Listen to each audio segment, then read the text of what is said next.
चांद से बस 25 किलोमीटर दूर रह गया है भारत का चंद्रयान 3 और वहां पर रच दिया है इतिहास। तो चांद के ऊपर रूस के यान के साथ आखिर ऐसा क्या हुआ कि आखिरी क्षणों में ये हो गया चकनाचूर। चांद के ऊपर पहुंचने से पहले ही क्यों बिगड़ा चांद का सिस्टम। जी हां दोस्तों, इस वक्त दो बड़ी खबरें आ रही हैं। पहली है रूस के लूना 25 मिशन को लेकर के, तो दूसरी भारत के चंद्रयान 3 मिशन को लेकर के है। और दोनों ही खबरें दोस्तों ऐसी हैं कि आपके लिए एक बार झटका लग सकता है तो एक बार आप खुशी से झूम उठ सकते हैं। दोस्तों, भारत का चंद्रयान 3 का विक्रम लैंडर अब चांद से केवल 25 किलोमीटर की दूरी पर रह गया है। वो 25 गुणा 135 किलोमीटर के ऑर्बिट में पहुंच चुका है, जो पहले से ही 113 किलोमीटर की दूरी पर था। यानी अब चांद की सतह से विक्रम लैंडर की दूरी केवल 25 किलोमीटर रह गई है। अब बस 23 अगस्त की सफल लैंडिंग का सबको इंतजार है। तो वहीं दोस्तों, भारत के साथ रेस लगा रहे रूस का लूना 25 मिशन तकनीकी गड़बड़ी की वजह से अपना रास्ता पहले भटका और फिर चांद के ऊपर अब ये धड़ाम हो चुका है। तो आखिर रूस के साथ में ऐसा क्या हुआ है, आखिर लूना 25 मिशन के साथ में आखिरी क्षणों के अंदर वो क्या कुछ हुआ जिससे ये यान पूरी तरह से बेकाबू हो गया और फिर देखते ही देखते रूस के आंखों में आंसू देखे जा रहे थे। दोस्तों, ये चांद पर कैसे गिरा, ये बात मैं आपको बताने वाला हूं। उससे पहले बड़ी बात है हमारे चंद्रयान 3 को लेकर के कि आखिर चंद्रयान 3 कर क्या रहा है, उसने अब कौन सा बड़ा इतिहास रच दिया है। तो दोस्तों, इस बार विक्रम लैंडर उल्टी दिशा में घूम रहा है, यानी कि रेट्रो फायरिंग कर रहा है। विक्रम लैंडर अपनी ऊंचाई कम करने के साथ साथ अपनी स्पीड को भी कम कर रहा है। दोस्तों, इसरो की पहले से ही तैयारी थी कि 20 अगस्त की रात को होने वाली डीबूस्टिंग के बाद में विक्रम लैंडर चंद्रमा से सिर्फ 24 से 30 किलोमीटर के बीच वाले डिस्टेंस में पहुंच जाए। दोस्तों, जब चंद्रयान 3 रवाना हुआ था तब इसरो प्रमुख एस सोमनाथ ने कहा था कि चंद्रयान 3 को 100 किलोमीटर वाले गोलाकार ऑर्बिट में लाया जाएगा। इसके बाद में प्रपल्सन मॉड्यूल और विक्रम लैंडर को सेपरेट किया जाएगा, लेकिन इस बार ऐसा नहीं हुआ। तो वहीं दोस्तों, साल 2019 में भी चंद्रयान 2 के साथ में ऐसा नहीं हुआ था, क्योंकि तब भी 100 किलोमीटर की गोलाकार ऑर्बिट में इसे नहीं लाया गया था। हालांकि दोस्तों, सारे काम तय प्लान के मुताबिक नहीं होते हैं। इसरो को अंतिम वक्त में भी फैसले लेने होते हैं। दोस्तों, उस वक्त लैंडिंग से पहले चंद्रयान 2 को आखिरी ऑर्बिट में 119 गुना 127 किलोमीटर के अंदर लाया गया था, यानी कि ऑर्बिट में मामूली सा अंतर ही था। तो इस अंतर की वजह से कोई परेशानी दोस्तों नहीं होती है। और अब विक्रम लैंडर को 25 किलोमीटर के ऑर्बिट के अंदर ला लिया गया है। और दोस्तों, अब इसरो का सबसे कठिन और मुश्किल चरण भी शुरू हो चुका है, यानी सॉफ्ट लैंडिंग अब शुरू होने वाली है। क्योंकि चांद के एकदम नजदीक यानी कि 25 किलोमीटर की दूरी पर जाने के बाद विक्रम लैंडर को गति अपनी कम करनी है, उसको सही जगह खोजनी है, सही गति में लैंडिंग करवानी है, वो भी 4.25 लाख किलोमीटर की दूरी से। और दोस्तों, ये बहुत जटिल और कठिन टास्क होता है। तो वहीं दोस्तों, चंद्रयान 3 से एक और बड़ी गुड न्यूज है और वो है प्रपल्सन मॉड्यूल को लेकर की।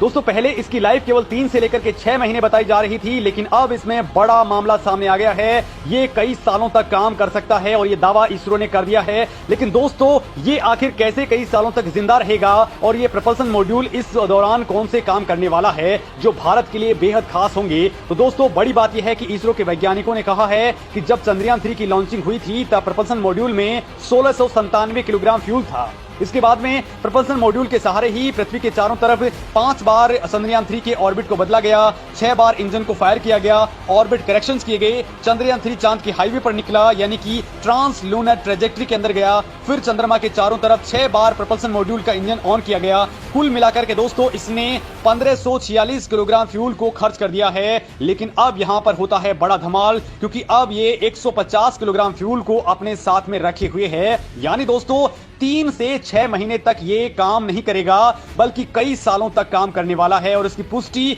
बाकायदा इसरो चीफ एस सोमनाथ ने कर दी है। दोस्तों, उन्होंने कहा है कि हमारे पास उम्मीद से ज्यादा फ्यूल बच चुका है, यानी अगर सब कुछ सही रहा और ज्यादा कोई दिक्कत नहीं होती है तो प्रपल्सन मॉड्यूल कई सालों तक काम कर सकता है। ये सब चांद के चारों तरफ ऑर्बिट करेक्शन पर निर्भर करेगा। मतलब दोस्तों, इस वक्त एक तो चंद्रयान 2 का ऑर्बिटर काम कर ही रहा है, ऊपर से चंद्रयान 3 के प्रपल्सन मॉड्यूल में भी काफी सारा फ्यूल बच चुका है, जो 4 से 5 साल से ज्यादा भी काम कर सकता है। अब दोस्तों, बात आती है कि ये काम क्या करेगा। तो पहली बात तो ये कि चंद्रयान 3 के सिग्नल्स को ये धरती तक यानी इसरो तक पहुंचाने में मदद करेगा, और इसरो जो कमांड्स दे रहा है वो भी ये लैंडर के पास में पहुंचाने का काम करेगा। साथ ही दोस्तों, इसके कई सारे उपकरण धरती पर रेडिएशन की स्टडी भी करने वाले हैं। इसमें कई सीक्रेट इक्विपमेंट्स भी लगे हैं जो चांद पर बड़ा धमाल मचाने वाले हैं। लेकिन दोस्तों, इसी दौरान एक और बड़ी खबर आती है कि रूस के यान यानी कि लूना 25 यान ने क्रैश लैंडिंग कर दी है। रूस का चांद पर जाने का सपना चकनाचूर हो चुका है। वो भारत को देख करके स्पेस में रेस लगा रहा था, लेकिन अब वो धड़ाम हो चुका है। उसका स्पेसक्राफ्ट लूना 25 चांद की सतह पर क्रैश हो चुका है। रूसी स्पेस एजेंसी ने बाकायदा इसकी पुष्टि कर दी है। उन्होंने माना है कि उनसे गलत पैरामीटर सेट हुए, उनके डेटा एनालिसिस के अंदर गलती हुई और जिसकी वजह से ये यान गलत ऑर्बिट के अंदर चला गया। दोस्तों, ये एक ऐसी समस्या के अंदर फंस गया था जिसका कारण अभी तक पता सही से नहीं लग सका है, लेकिन इसी दौरान ये अंतरिक्ष यान चंद्रमा पर क्रैश लैंड कर चुका है। वैज्ञानिकों को बस इतना ही पता चल पाया है कि कम्युनिकेशन ब्लॉक होने की वजह से ये मानव रहित एयरक्राफ्ट लैंडिंग में फेल रहा और लूना 25 अपनी लैंडिंग पूर्व कक्षा के अंदर चला गया, यानी कि इसको आगे बढ़ना था बल्कि ये दूसरे ऑर्बिट के अंदर पहुंच गया। वैज्ञानिक दोस्तों इस मामले में कह रहे हैं कि सॉफ्टवेयर के अंदर गड़बड़ी की वजह से ये नीचे की कक्षा में नहीं उतर पाया और इंजन ज्यादा देर तक फायर होने की वजह से इसने रोसकोसमोस के सपनों को ही जला करके चकनाचूर कर दिया। इस गड़बड़ी की वजह से लूना ग्लोब लैंडर बर्बाद हो गया है। दोस्तों, इस दौरान बड़ी खबर यह भी रही कि तकनीकी खामी के बाद करीब 10 घंटे तक लूना 25 के साथ में कोई भी कॉन्टैक्ट स्थापित नहीं हो पाया। लूना 25 जो एक छोटी कार के आकार का रोबोट था, उसने सोयूज रॉकेट के जरिए टेक ऑफ किया था। दोस्तों, चांद के दक्षिण ध्रुव के पास में रूस का लूना 25 स्पेसक्राफ्ट अब क्रैश हो चुका है। मतलब चंद्रयान 3 की होड़ में लगा रूस अब एकदम से चांद पर जाने का मिशन नहीं बना सकेगा और उसका सपना चकनाचूर हो चुका है।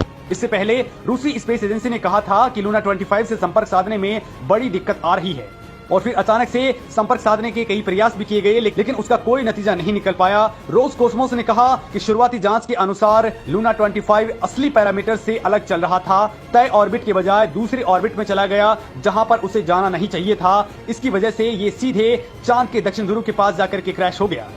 दोस्तों, रूस ने 47 साल बाद चांद पर कोई मिशन भेजा था, लेकिन उसका 5 दशक पुराना सपना अब पूरा नहीं हो पाया है। लूना 25 को लेकर के दावा किया जा रहा था कि वो चंद्रयान 3 से पहले ही चांद के ऊपर लैंड कर जाएगा। दोस्तों, ये लैंड भी कर चुका है, लेकिन ये लैंडिंग क्रैश हुई है। और दोस्तों, ये क्रैश लैंडिंग करेगा इसका अंदाजा ना तो पुतिन को था और ना ही रूसी स्पेस एजेंसी को। रूस का प्लान था कि 21 या 22 अगस्त को लूना 25 चांद की सतह पर उतरेगा, लेकिन उसने पहले ही क्रैश लैंड कर दिया।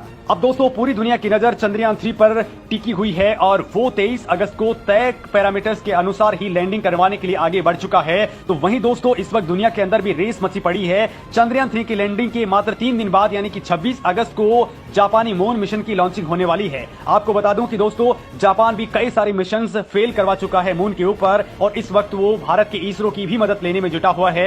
यानी कि दोस्तों, स्पेस रेस एक नए लेवल पर पहुंच चुकी है। चीन और अमेरिका भी अपने मिशन की तैयारी में जुटे हुए हैं। तो दोस्तों, अब चांद के ऊपर आने वाले दिनों में बहुत सारे मिशन एक साथ लॉन्च होने वाले हैं।